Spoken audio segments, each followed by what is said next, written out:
I want to talk to you guys about something you have never heard of before, and that is how Iran was absolutely essential for the Soviet victory over the Third Reich. I have never heard of this before.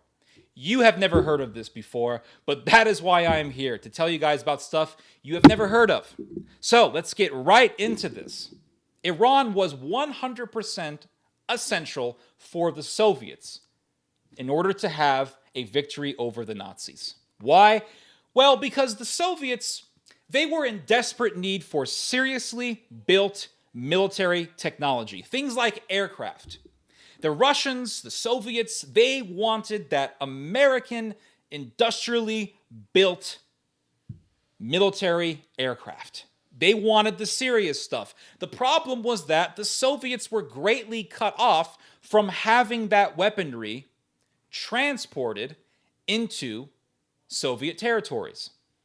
They could not get this weaponry transported through Vladivostok because Japan was in the way and Japan was an enemy.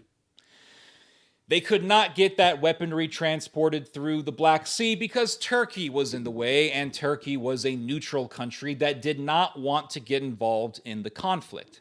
So, what was the Soviet Union supposed to do? This is where Iran comes into the picture. The Soviets would have weapons, the Soviets would have weaponry transported through the Persian corridor. And so impactful was the Persian corridor for the victory over the Third Reich that Churchill himself would call it the bridge to victory.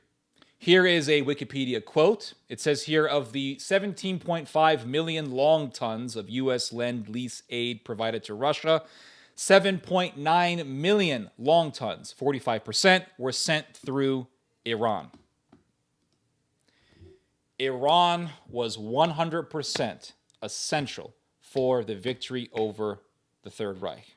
Not just for the Soviet victory, but for the Allied victory overall. Because if it were not for the Soviets, there would have been no victory over the Third Reich. The Soviets were absolutely essential, and because the Soviets were absolutely essential, Iran was 100% needed for the victory. The Americans would have factories built in Iran to produce tens of thousands of aircraft, which would be used in the war front. Now, there is a book that I started reading today. Well, I started reading it yesterday. It's called Germany and Iran by Matthias Kunzel, and it's about the importance of Iran's geopolitical position for Germany, but it also touches on the subject, at least so far, it touches on the subject of Russia's need for Iran. And I just want to read to you guys one excerpt here. It says, over a half of the 5.5 million tons of goods supplied by the West to the Soviets went by rail. At the same time, factories sprang from the ground in the Persian Gulf towns of Andimeshk and Khoramashar, in which 36,000 of the 40,000 planes supplied to the Soviet Union by the United States between 1942 and 1945 were assembled. So, this is the reason why Russia needs Iran. Because I thought about it. Why is Russia so close to Iran? Is it because Iran is an enemy of the U.S. and Russia wants that proxy against the United States? It wants to get that ally close to its sphere as a way to leverage itself against the power of the American security umbrella? Well, of course, that's part of it. But we have to look at the historical roots of this emphasis on the use of Iran for Russia's security. And you can totally see how today Iran is super important to the Russians. Because it's not just history. We can look at this history and say, well, yeah, that was World War II. We're not in the middle of a world war anymore. But the application is still there. The importance is still there.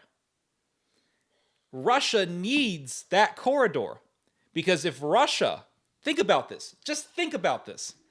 If Russia has to go to war with Turkey, which really, if you think about it, a Russo-Turkish war is pretty inevitable.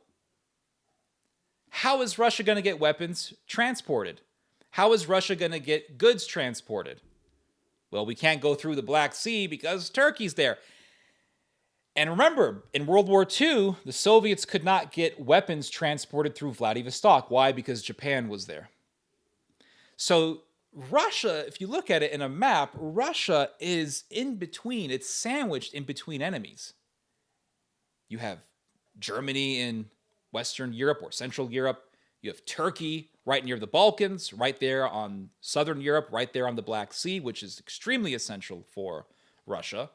And then all the way in the east, in the easternmost part, you have Vladivostok, which is right near Japan. And Japan historically is an enemy of Russia. I mean, for a very, very long time, Russia and Japan were technically at war. Even after the Second World War, their war status, the status of them being at war with each other, was still there. It's kind of a joke now, but technically they were still at war even after the Second World War. Russia still considered Japan an enemy. And they still have territorial disputes over the Sakhalin and the Kuril Islands. So Japan and Russia, they're still at tensions. They still have territorial disputes. They were historically enemies. They had two major wars with each other. You had the first Russo-Japanese War in the early 1900s, from 1904 to 1905, in which the Russians lost. And then you have the Second World War, in which the Russians, of course, were the victors, and the Japanese were amongst the losers. So they have bad blood, just like Turkey and Russia have bad blood. And so if Russia ever goes to war again, let's say with Turkey, it's going to need that Persian corridor. If you have a World War II-like situation where you have Japan as an enemy, and Japan returns to the warpath and says, well, we're going to go to war with the Russians again because we have to fight against them because, well, if Japan is going to control Northeast Asia, it's going to have to defeat the Russians. That was the conclusion that the Japanese went to, which led to the first Russo-Japanese War. It's like, well, if we're gonna have an empire here in Asia, the biggest power is Russia. We have to defeat them. It's just like what George Friedman says regarding the relation between the U.S. and Japan. The U.S. controls all of the seas. Well, Japan wants to control the maritime territory around its country, around its own sphere.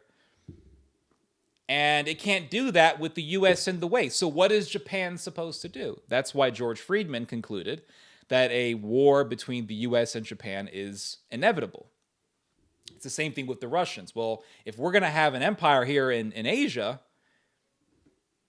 Russia's in the way. And for years, Japan has been talking about becoming a global power again. This is a very, very real topic in Japanese geopolitics, Japanese geopolitical discourse. And the Germans, they want to become a global power again. Jean-Claude Juncker said this. He made this very clear about how Germany can no longer just allow the French to have the honor of being in Mali as having a military presence. Germany has been talking about becoming a global power again. The Turks have definitely talked about becoming a global power again. And they don't just talk about it, they are manifesting that agenda. Hence why they're in Syria, hence why they're in Iraq, hence why they're in Libya, hence why they are in the South Caucasus. So these countries, Japan, Turkey, Germany, they are working to revive themselves.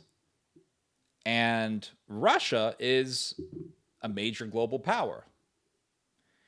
And Russia is going to be in between all of that. So what's Russia going to do if these countries return to the warpath And they all hate Russia. Japan, Germany, Turkey, these are all countries that historically have been enemies to the Russians. So what's Russia going to do when it's sandwiched in between these three countries that want to revive their global power? It's going to need that Persian corridor. It's going to need it. Now, Turkey could maintain diplomatic relations with Russia, even when it's reviving its old Ottoman Empire. But how long could that last? I mean, given the fact that literally the Russian military has already slaughtered Turkish soldiers in Syria, and vice versa. The Turkish military has killed Russian soldiers. So there's already killing happening between the two sides. So it's inevitable that these two sides are just going to blow up in a full-blown conflict. Again, what's going to happen? What is Russia going to do when it's blocked on the east because of Japan, when it's blocked down south because of Turkey, when it has to deal with a rising Germany? Russia is going to need that Persian corridor. And look at what the Turks have been doing. It's really fascinating. Turkey is under the Montreux Agreement. And I talked about this in one of my prior videos. The Montreux Agreement limits how many naval ships can come in through the Straits of Turkey from non-Black Sea countries. So Black Sea countries like Russia, Turkey, they can be in the Black Sea. They can put their navies on the Black Sea. There are no limits. But for those countries that are not a part of the Black Sea region, they are limited as to how many naval ships can go through the Straits of Turkey, be it the Dardanelles or be it the Bosphorus. And that limit is based off of weight. I think one ship cannot go past 10,000 tons or something like that. So Russia likes this because Russia can be a dominating presence in the Black Sea. Turkey can also be a dominating presence in the Black Sea. The two dominating navies in the Black Sea is Turkey and Russia.